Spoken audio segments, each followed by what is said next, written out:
नमस्ते विद्यार्थी मित्रों, मैं रंजना शर्मा जय सोमनाथ प्राथमिक शाला में आपका हार्दिक स्वागत करती हूँ। तो कक्षा 6 विषय हिंदी में आज हम कहावत के बारे में जानेंगे। तो जो कहावत होती है उसका कोई शाब्दिक अर्थ नहीं हो करके बल्कि कोई विशेष अर्थ होता है। वस्तुतः यह किसी घटना या कहानी के रूप में होती है। घर के बड़े बुजुर्ग यानी हमारे माता पिता, दादा दादी कई बार जब हम कोई कार्य कर रहे होते हैं तो हमसे कहावत बोलते हैं, लेकिन उसका हम अर्थ तो समझ जाते हैं लेकिन हमें यह पता नहीं चलता है कि ये कहावत बोल रहे हैं। ठीक है, तो आज जब आप सुनोगे तो आपको पता चलेगा कि कहावत किसको कहते हैं। ठीक है, तो कहावत का पूर्ण वाक्य में स्वतंत्र रूप से प्रयोग किया जाता है और जो कहावत होती है उसका समर्थन या खंडन के रूप में भी प्रयोग किया जाता है। जैसे कि किसी बात का जब हमें समर्थन करना हो तब भी हम कहावत का प्रयोग करते हैं, और या फिर किसी बात का जब हमें खंडन करना हो तब भी हम कहावत का प्रयोग करते हैं। तो यहाँ पर कुछ कहावतें दी गई हैं। इससे पहले मैं आपको कुछ अन्य जो कहावतें हैं वो मैं आपको समझा देती हूँ। जैसे कई बार आपने घरों में सुना होगा, जब हम कोई कार्य कर रहे होते हैं तो जो हमारे माता पिता हैं या फिर हमारे जो घर के बड़े हैं वो हमसे कहते हैं कि नाच ना आए आंगन टेढ़ा। यानी जब हमें कोई कार्य करना नहीं आता है तो हम क्या करते हैं, बहानेबाजी लगा देते हैं। जैसे कि हम इस कहावत से लेते हैं कि नाचना न आए, यानी हमको नाचना ही नहीं आ रहा तो हम बहाना क्या लगा रहे हैं, अरे कैसे नाचो, ये तो आंगन ही टेढ़ा है।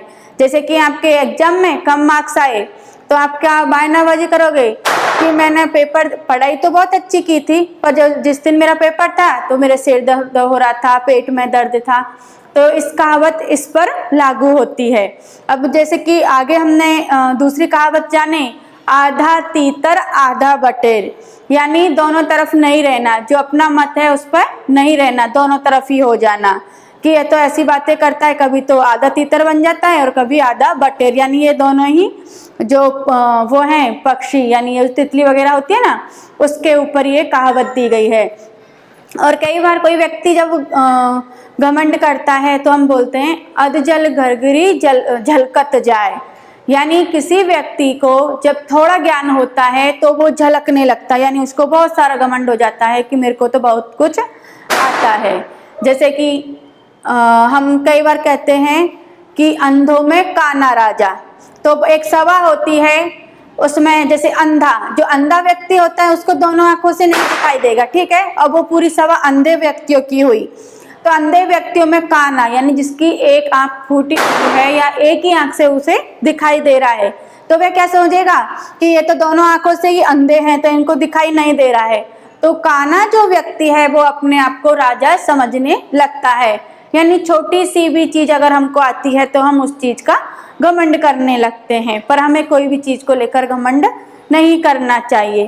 तो आइए हम कुछ कहावत दी गई हैं उसको अर्थ समझेंगे, फिर उसका वाक्य में यानी उदाहरण के अनुसार समझेंगे। तो आपने लोकोक्ति भी देखी होगी। लोकोक्ति मतलब लोगों द्वारा कही हुई उक्ति को हम लोकोक्ति कहते हैं। कहावत और लोकोक्ति दोनों में भी अंतर है और मुहावरे और कहावत दोनों में ही अंतर है, यानी देखने में तो हमें दोनों एक जैसे ही लगते हैं। जैसे कि हमने मुहावरा लिया, आंखों का तारा होना बहुत प्रिय व्यक्ति, यानी लगा तो हमें कहावत जैसा ही लेकिन दोनों में अंतर है। जो मुहावरा है उसमें अर्थ पर बहुत, यानी जो मुहावरा है अर्थ पर उसमें भार दिया जाता है और वह यानी विशेष और सामान्य दोनों ही अर्थ प्रकट करता है, और इसमें क्या है, शाब्दिक अर्थ प्रकट न होकर के विशेष अर्थ प्रकट होता है। तो पहले जो कहावत दी गई है, आए थे हरि भजन को ओटन लगे कपास, यानी अच्छा काम छोड़ करके महत्वहीन काम में लग जाना। तो विभा को हमने छात्रालय में इसलिए भेजा ताकि वह वहां पर रहकर अच्छे से पढ़ाई करे और कुछ योग बने, लेकिन उसने छात्रावास में अपना पूरा समय बातों में ही बर्बाद कर दिया। तो इसे कहते हैं आए थे हरि भजन को ओटन लगे कपास। दूसरी जो कहावत है, उल्टा चोर कोतवाल को डांटे, यानी अपराधी द्वारा निर्दोष को धमकाना। रामू ने एक तो चोरी की थी और ऊपर से निर्दोष व्यक्ति को धमका रहा था कि मैं तेरा पुलिस को नाम बता दूंगा। यानी जो अपराधी व्यक्ति है उसके द्वारा निर्दोष को धमकाना।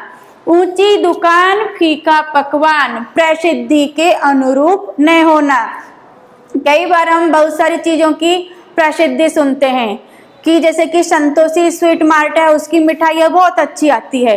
उस दुकान पर हम जाते हैं, मिठाई खरीद कर लाए, तो पता चला कि जैसी प्रसिद्धि थी उसके अनुरूप उसमें जो मिठाइयाँ थी वह नहीं थी, यानी प्रसिद्धि के अनुरूप न होना। तो प्रसिद्धि के अनुरूप वो मिठाइयाँ नहीं थी। एक तो करेला ऊपर से नीम चढ़ा, एक दोस्त के साथ साथ दूसरा दोस्त भी आ जाना। तो जो रहीमन था वह पहले से ही शराबी तो था ही, अब तो वह जुआ भी खेलने लग गया है। शराबी आप जानते हो ना, जो लोग ड्रिंकिंग करते हैं, तो ये भी एक गलत बात है। तो ये एक दोष है। और जुआ खेलना, आपने कौरव और पांडवों वाली जो कहानी देखी होगी, उसमें जो कौरव पांडव होते हैं वे जुआ खेलते हैं और उसमें जो वो अपना घर बार सारा जुआ में हार जाते हैं। तो ये शराबी होना और जुआ खेलना, ये दोनों ही इसमें दोष है। यानी एक तो वह शराबी था और ऊपर से वो जुआ भी खेलने लग गया। तो एक दोस्त के साथ साथ दूसरा दोस्त भी आ जाना। अब है एक सड़ी मछली सारे तालाब को गंदा करती है। तो एक की बदनामी के कारण सबकी बदनामी होना। कई बार जब विद्यार्थी वर्ग में बैठे होते हैं तो उसमें दो विद्यार्थी बातें कर रहे होते हैं, शोर शराबा कर रहे होते हैं, शिक्षक को परेशान कर रहे होते हैं, लेकिन उसमें बदनामी किस तरीके से होती है, जैसे कि 6th स्टैंडर्ड बी के सभी बच्चे बहुत बातें करते हैं। यानी दो बच्चे के कारण पूरी जो क्लास है, पूरी वर्ग है, उसकी बदनामी हुई। अब इसमें जो 12 कहावतें दी गई हैं, 5 तो हमने बोर्ड पर लिखी हैं, आगे हम जानते हैं। कंगाली में आटा गीला, यानी मुसीबत में और मुसीबत आना। तो गंगू पहले से ही तो निर्धन था और दूसरी उसकी नौकरी भी छूट गई, तो इसे कहते हैं कंगाली में आटा गीला होना, यानी मुसीबत में और मुसीबत आना। एक तो गरीबी थी और दूसरा उसकी नौकरी भी छूट गई, तो अब उसका खर्चा पानी वो बहुत, यानी अब आएगा ही नहीं। गरीब व्यक्तियों के पास रोज का ही खाना पीना का पैसे होते हैं। फिर है कहाँ राजा भोज कहाँ गंगू तेली, दो समान व्यक्तियों की स्थिति में बहुत अंतर होना। आपने ये तो कहावत काफी बार सुनी होगी। जैसे कि मैं आपको बताऊं कि कोई भी विद्यार्थी है, कोई भी व्यक्ति है, वो अच्छा गा रहा है, अरे ये तो लता मंगेशकर के जैसे गा रहा है। यानी अब लता मंगेशकर है, उसका जो गाने का स्वर है, लय और ताल, वो म्यूजिक पे यानी बीट पर चलता रहता है। सॉरी। तो जो सामान्य जो व्यक्ति है उसकी जो लता मंगेशकर है उसके साथ तुलना करना ठीक नहीं है। तो दो व्यक्तियों की स्थिति में बहुत अंतर होना। कहाँ राजा भोज कहाँ गंगू तेली, कोयले की दलाली में मुंह काला, बुरे व्यक्ति के साथ रहने पर बुराई मिलती है। जब हम अगर कोई बुरा व्यक्ति है और उसके साथ रहेंगे, भले ही हम बुरे नहीं हैं, पर बुरे व्यक्ति के साथ रहेंगे तो हमें उसकी बुराई आ ही जाएगी। जैसे कि हम कोयले की खदान में गए, कोयले की खान में से हमने कोयला निकाला, अब हमने कोयले निकाले, यानी कि वो दूसरा व्यक्ति चोरी कर रहा है, वो कोयला निकाल रहा है, हम बाजू में खड़े हैं, साइड में खड़े हैं, तो जो उसकी डस्ट उड़ेगी उससे हमारे मुंह पे हाथ पैर में क्या है, डस्ट से काले हो जाएंगे। भले ही हमने चोरी नहीं की है लेकिन इल्जाम हम पर भी लगेगा, क्योंकि कोयले की दलाली में मुंह काला, बुरे व्यक्ति के साथ रहने पर बुराई ही मिलती है। जैसे कि आप चोर के साथ रहोगे, आप कितने भी ईमानदार हो, फिर भी लोग क्या कहेंगे, अरे इसको भी बुरी आदत लग गई है। चमड़ी जाए पर दमड़ी न जाए, जो कंजूस, चमड़ी यानी जो स्किन और दमड़ी मतलब पैसे, यानी जो कंजूस व्यक्ति होता है वह कष्ट सहन कर लेता है लेकिन पैसे खर्च नहीं करता है। तो रामू की माँ पहले से ही बहुत बीमार थी लेकिन वह अस्पताल दिखाने नहीं गई, यानी कि वह अस्पताल दिखाने इसलिए नहीं गई कि कहीं जो दमड़ी है पैसे खर्च ना हो। तो कंजूस व्यक्ति कष्ट तो सहन कर ही रहा है लेकिन पैसे खर्च नहीं करता। जो गरजते हैं वो बरसते नहीं, जो डिंग मारते हैं वे काम नहीं करते। अब कई बातूड़ी जो विद्यार्थी होते हैं, बहुत बातूनी होते हैं, बहुत बात करते हैं, वो कहते हैं कि इस बार कक्षा में प्रथम नंबर मैं ही लाकर बताऊंगा, ठीक है, लेकिन वो अपना सारा समय बातों में व्यर्थ करते हैं, इधर उधर की बातें करने में लग जाते हैं, ठीक है। तो ऐसे बोलते हैं जो डिंग मारते हैं वह काम नहीं करते। तो इसके लिए हमें क्या करना चाहिए, यानी जो हम कहें वो करके दिखाएं। अब है नाम बड़े और दर्शन छोटे, यानी प्रसिद्धि अधिक किंतु तत्व कुछ भी नहीं। ये कहावत आपने सुनी होगी बहुत बार, इसका भी बहुत प्रयोग किया जाता है। तो नाम बड़े और दर्शन छोटे, यानी प्रसिद्धि अधिक किंतु तत्व कुछ भी नहीं।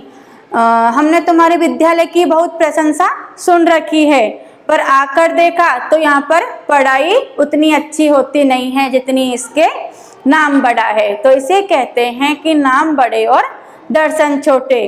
बोया पेड़ बबूल का आम कहाँ से हो, यानी आपने बबूल देखा होगा जिसकी कई लोग दातुन यानी दांतों को घिसते हैं, जिससे जो मुंह में स्मेल होती है वो निकल जाती है और दांत चमकदार हो जाते हैं।